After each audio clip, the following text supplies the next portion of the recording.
بسم الله الرحمن الرحیم. بیان کول نه غواړم، صرف یو اعلان درته کوم بس.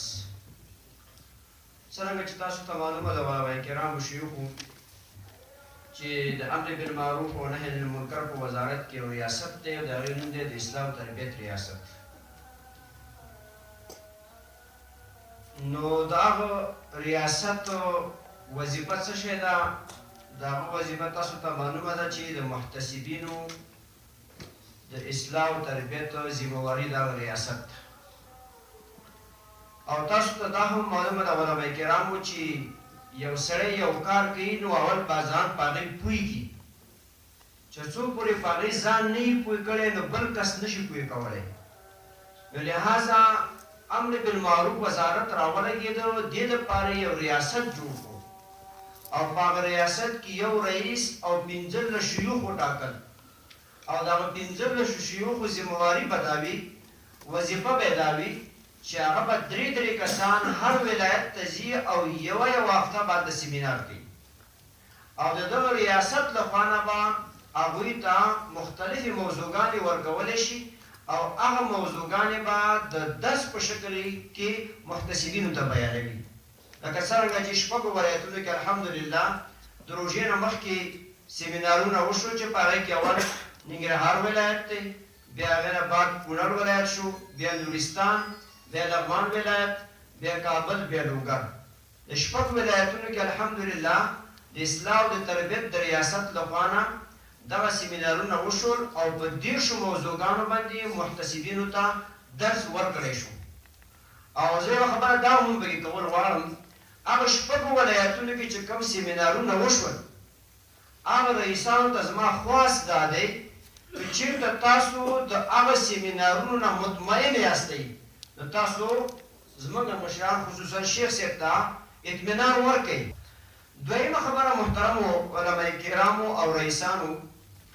انشاءالله د هفتې نه بعد به په نورو ولایتونو کې هم سیمینارونه شروع کېږي، خو د هغو ولایتونو نومونه زه نه اخلم چې تاسو دغه شی ذهن کې وي چې انشاءالله هفته بس یا 10 ورځې بعد به دغه 15 شیوخ زه راواړم د الله په توفیق سره او بیا به درې شیوخو هغه ولایتونو ته لیږم او په هغه موضوعګانو به بیا په هغه ولایتونو کې سیمینارونه جوړېږي. خو تاسو د خواست دا دی، ستاسو مسؤلیت دا دی، که پرون مې درله خبره وکړه چې الا کلکم راع وکلکم مسؤول عن رعیته او کما قال رسول الله صلی الله علیه وسلم. ستاسو مسؤلیت دا دی چې تاسو به اوس ته چې څنګه لاړ شئ الله په خیر ورسوه، د خپلو ولایتونو چې څومره ولسوالۍ دي د هغې ټول محتسبین د امیرینو په شمول ټول خبر کوي چې سیمینار را روان دی،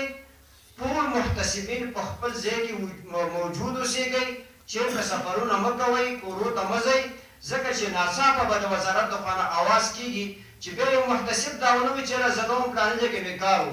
خو دا ولایتونو نه کوم ځای نه شروع کوو هغه نومونه زه نه اخلم چې بیا تاسو هم دا بانه ونه کړئ چې یاره موږ خبر نه وو او تاسو موږ خبر کړي نه وو. ما اوس نه خبر کړئ چې په تمام د باقي ولایتونو کې سیمینارونه شروع کېږي، کم کې شروع کېږي، نومونه زه نه اخلم. تاسو به ځان هغه دغه خبره ریډي به ځان ساتئ، تیار به ځان ساتئ چې یاره سبا په ما اواز کېږي، بل سبا په ما اواز کېږي، نو تاسو به ځان تیار ساتئ، محتسبین به خبر کوئ. او درېیمه خبره دا محترمو علماء کرامو مسؤلینو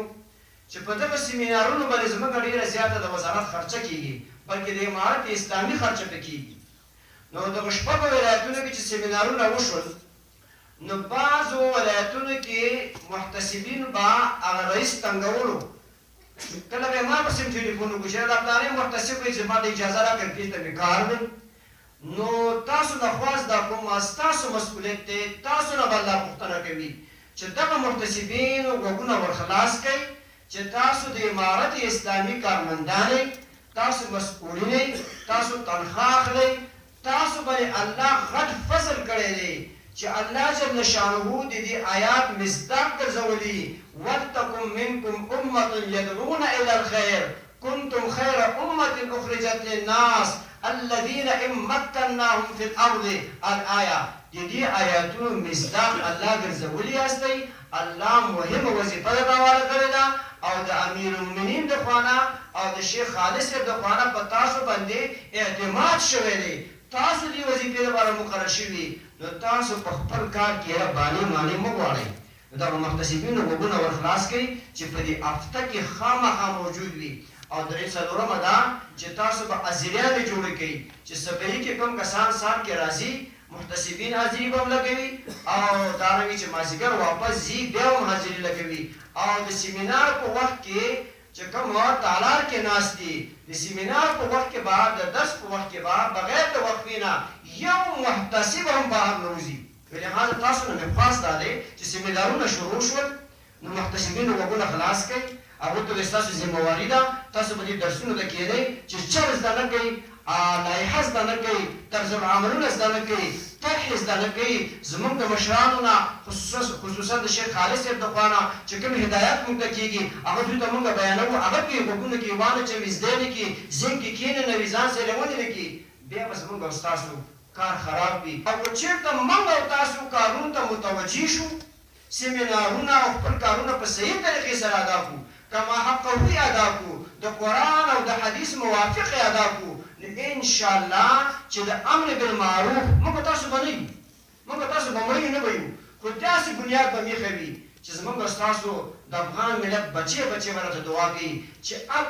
افرین شه په امر بالمعروف وزارت شه چې داسې